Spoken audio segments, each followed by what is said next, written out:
नमस्कार मित्रांनो, मी सोमनाथ राईन्स, सिद्धी एंटरप्राइजेस वाघोली. आपण रोज नवीन व्हिडिओ बनवत आहोत. या व्हिडिओमधून आपण RO वॉटर प्युरिफायरच्या अवेअरनेसबद्दल आपण सांगत आहे. आज आपण चर्चा करणार आहे ती पाण्याचा TDS कसा मोजायचा, TDS म्हणजे काय आणि TDS कसा मोजायचा. पाण्याचा TDS म्हणजे टोटल डिझॉल्व सॉल्ट्स किंवा सॉलिड्स, याला TDS असं म्हटलं जातं. पाण्यात किती क्षार आहे याला TDS असं, पाण्यात किती क्षार आहे त्याला पाण्याचा किती TDS आहे असं म्हटलं जातं.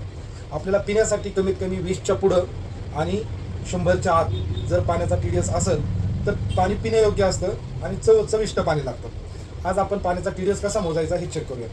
असं एक TDS मीटर आहे.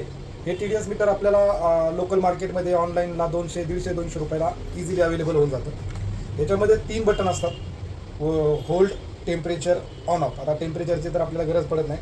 ऑन ऑफचं बटन आहे. ऑन केल्यानंतर इथं 3 00000 येतात. नंतर आपण थोडंसं पाणी घेऊन त्याच्यामध्ये जे TDS मीटर आहे त्याच्या खालच्या साईडला ॲनोड कॅथोड असे 2 सेन्सर आहेत. ही सेन्सर पाण्यामध्ये पूर्णपणे बुडल्यानंतर पाण्यात ते PPM मध्ये आपल्याला TDS दाखवतो. तर आता आपण हे बुडवलेलं आहे. याचा TDS आहे 29. तर तेच तुम्हाला दाखवतो. हा TDS आहे 29 TDS आहे. तर हे पिण्यायोग्य पाणी आहे. एकदम सिंपल आहे.